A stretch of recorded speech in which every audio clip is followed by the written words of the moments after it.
नमस्कार दोस्तों, आज के इस वीडियो के माध्यम से हम जानेंगे कि खांडव वन में किस तरह बसाया था इंद्रप्रस्थ और पांडवों को कैसे मिले थे अद्भुत हथियार। जानने के लिए इस वीडियो में अंत तक जरूर बने रहें। कौरवों और पांडवों के बीच जब राज्य बंटवारे को लेकर कलह चली तो मामा शकुनी ने अनुशंसा पर धृतराष्ट्र ने खांडवप्रस्थ नामक एक जंगल को देकर पांडवों को कुछ समय के लिए शांत कर दिया। पांडवों के समझ अब उस जंगल को एक नगर बनाने की चुनौती थी। यमुना नदी के किनारे एक बीहड़ वन था जिसका नाम खांडव वन था। पहले इस जंगल में एक नगर हुआ करता था, फिर वह नगर नष्ट हो गया और उसके खंडहर ही बचे थे।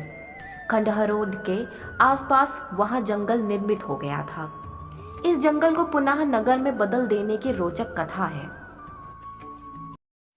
भगवान श्री कृष्ण अर्जुन को खांडव वन ले जाते हैं और वहां वे उस वन खंडहरों को दिखाते हैं। अर्जुन ने पूछा कि हम इसे कैसे अपनी राजधानी बनाएंगे।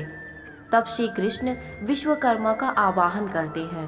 विश्वकर्मा प्रकट होकर कहते हैं कि हे प्रभु, इस खांडवप्रस्थ में मयासुर ने नगर बसाया था जो आज खंडहर हो चुका है।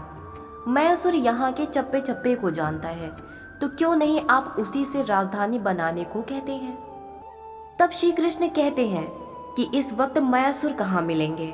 फिर विश्वकर्मा मयासुर का स्मरण करते हैं तो वे प्रकट होकर पूछते हैं कि हे प्रभु, आपने मुझे क्यों याद किया। तब विश्वकर्मा कहते हैं कि ये श्री कृष्ण और अर्जुन है और ये यहाँ एक नगर का निर्माण करना चाहते हैं। यह सुनकर मयासुर अति प्रसन्न होता है और वह श्री कृष्ण, अर्जुन एवं विश्वकर्मा को एक खंडहर में ले जाता है।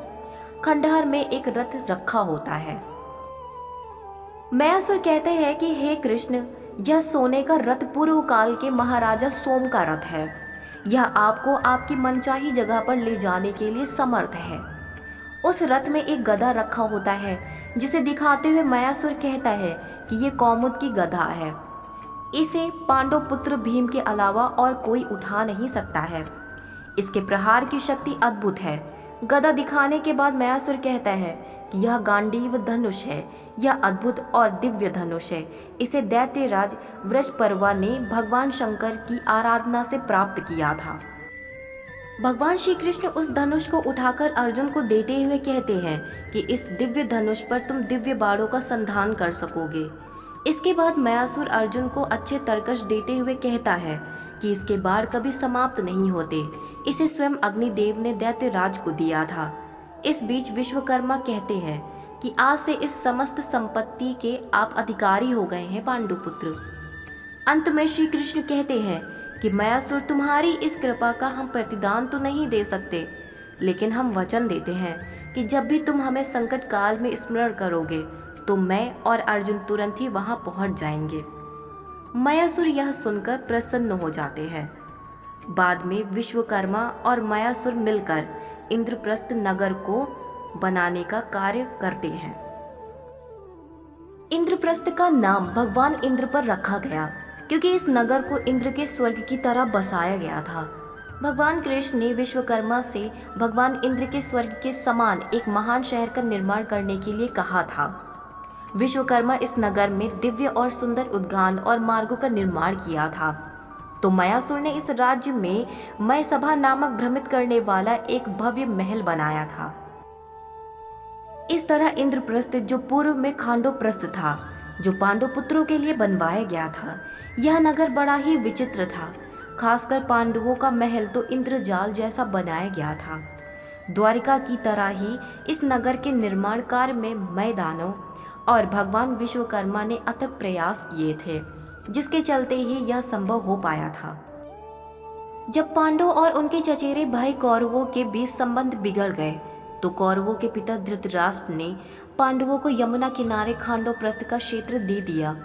वहां उन्होंने जलाशयों के गड्ढे से घिरे हुए एक नगर को बनाया और उसकी रक्षात्मक प्राचीरें बनाई। धृतराष्ट्र के कथानुसार पांडवों ने हस्तिनापुर से प्रस्थान किया। आधे राज्य के आश्वासन के साथ उन्होंने खांडवप्रस्थ के वनों को हटा दिया गया। उसके उपरांत पांडवों ने श्री कृष्ण के साथ मैदानों की सहायता से उस शहर का सौंदर्यीकरण किया। वह शहर एक द्वितीय स्वर्ग के समान हो गया। यहाँ से दुर्योधन की राजधानी लगभग 45 मील दूर हस्तिनापुर में ही रही। आज हम जिसे दिल्ली कहते हैं वही प्राचीन काल में इंद्रप्रस्थ था। दिल्ली के पुराने किले में जगह जगह शिलापटों पर लगे इन वाक्यों को पढ़कर यह सवाल जरूर उठता है कि पांडवों की राजधानी इंद्रप्रस्थ कहाँ थी। खुदाई में मिले अवशेषों के आधार पर पुरातत्वविदों का एक बड़ा वर्ग यह मानता है कि पांडवों की राजधानी इस स्थल पर रही होगी। यहाँ खुदाई में ऐसे बर्तनों के अवशेष मिले हैं जो महाभारत से जुड़े अन्य स्थानों पर भी मिले हैं। दिल्ली में स्थित सारवल गांव से 1328 ईस्वी का संस्कृत का एक अभिलेख प्राप्त हुआ है। यह अभिलेख लाल किले के संग्रहालय में मौजूद है। इस अभिलेख में इस गांव के इंद्रप्रस्थ जिले में स्थित होने का उल्लेख है। अब यह वीडियो यही समाप्त होती है। अगर हमारी वीडियो से जुड़े आपके कुछ सवाल हैं तो वो आप हमें नीचे दिए गए कमेंट बॉक्स से बताएं। हम आप तक सही जानकारी पहुंचाने का प्रयास करते रहेंगे। वीडियो अच्छी लगी हो तो वीडियो को लाइक और शेयर ज़रूर करें और ऐसी ही वीडियोस के लिए हमारे चैनल को ज़रूर सब्सक्राइब करें। अब मिलते हैं किसी नई जानकारी के साथ, तब तक के लिए राधे राधे।